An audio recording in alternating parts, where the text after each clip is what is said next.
సింగరేణిలో మారుపేర్ల vigilance pending కేసులను సత్వరమే పరిష్కరించాలని సీఎం రేవంత్ను సింగరేణి డిపెండెంట్ ఉద్యోగులు కోరారు.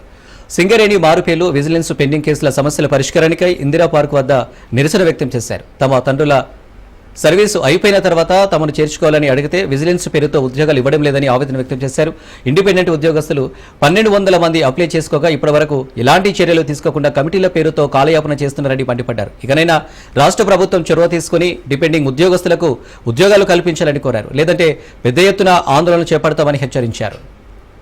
సింగరేణిలో గత ఎన్నో సంవత్సరాల నుంచి మేము ఈ యొక్క మారుపేరు మరియు విజిలెన్స్ పెండింగ్ కేసుల సమస్యల పైన మేము ఇబ్బంది పడుతున్నామని చెప్పేసి ప్రతి ఒక్క ఇప్పుడున్నటువంటి రాష్ట్ర ప్రభుత్వంలో ఏదైతే కాంగ్రెస్ పార్టీలో ఉన్నటువంటి ఎమ్మెల్యేలకు ఎంపీలకు ప్రతి ఒక్కరు కూడా మా యొక్క బాధను తెలియజేసుకున్నాం.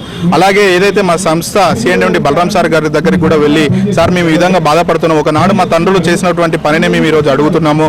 ఆ రోజు బాయిలకు దిగి ఎవరు కూడా పని చేయనటువంటి రోజులల్లా వీళ్ళు మాత్రమే దిగి ఆ రోజు మీరు ఎంతో కూలీ ఇస్తానంటే 20 రూపాయల చొప్పున 30 రూపాయల చొప్పున అని ఆ రోజు భయపడి లోపల చావుకు భయపడి ఆ ఒక చీకటికి భయపడి ఎవరు కూడా పని చేయని రోజులల్లా మీరు మాత్రమే ఆ రోజు వీళ్ళు లోపలికి వెళ్ళి చచ్చిపోయినా పర్వాలేదని చెప్పేసి, ఎందుకంటే సంబంధించిన ఊర్లలోకి వెళ్ళి వచ్చి ఆ ఇంటి పేరు అడిగితే ఆ ఇంటి పేరు వాళ్ళు ఇక్కడ లేరని చెప్పేసి చెప్పినటువంటి గొప్ప ఘనత ఈరోజు సింగరేణి సంస్థగా ఈరోజు మీరు తెలియజేసుకుంటున్నారు. సార్ దయచేసి ఆ రోజు మీరు ఆ విధంగానే మా తల్లిదండ్రులను ఏదైతే మా తండ్రి లోపలికి వెళ్తే బతుకోడు అన్న రోజున ఇంటి పేరు మార్చిందే మీరు, మళ్ళీ ఈ రోజు అదే ఇంటి పేరుతో ఆయన 30 సంవత్సరాలు ఏదైతే పాస్పోర్ట్ పెట్టుకుని అక్కడికి వస్తే ఆధార్ కార్డు ఈ రోజులలో వచ్చింది.